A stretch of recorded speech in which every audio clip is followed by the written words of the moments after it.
Сега ще видите един баща, който не си доспива, но си дояжда, и неговата дъщеря Вундеркинд. Аплодисменти за Любо Нейков и Мина Маркова!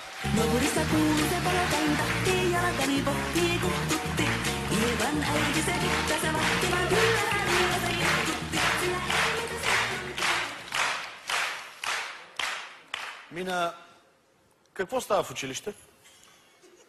Само ядове. Стефан ме нарече магаре. Стефан? И ти какво направи?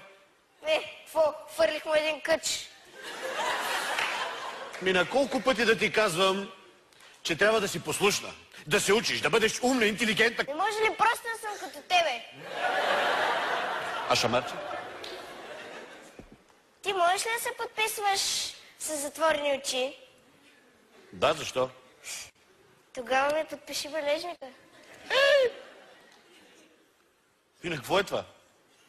Знаеш ли, че за такава оценка трябва да има голям бой?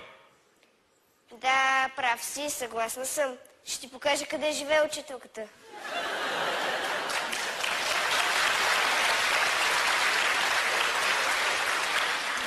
На тебе се учителката ти е виновна, нали? Да. Вчера ми да зададе въпрос, на който аз си отговорих правилно и тя пак ми писа двойка. Как така? Питаме с кого граничим на север и аз си отговорих, че не знам. И вярно, не знаех. Ще задам една задача по математика. Ако имаш 5 ябълки и някой съученик ти вземе 3, колко ще ти останат?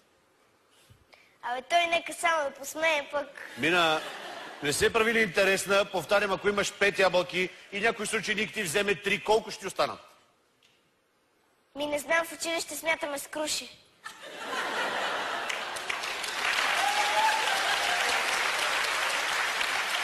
Момиченце, започвам да се издервям. Значи започвам да се издервям.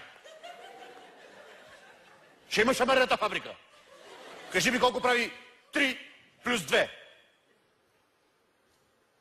5. 5. А колко прави 5 плюс 6? Чакай малко, прекаляваш. Още до 11 не сме учили.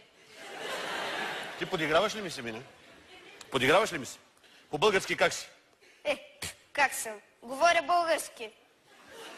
Добре. В какво време е глаголът? Аз кихам, ти кихаш, той киха, тя киха, ние кихаме, вие кихате, те кихат. Пролетно време.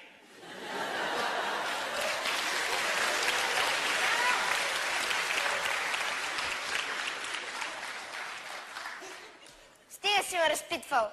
Ами да направим една партия шах и който загуби, той пише домашните. Ясно. Работата е ясна, давай направо домашните.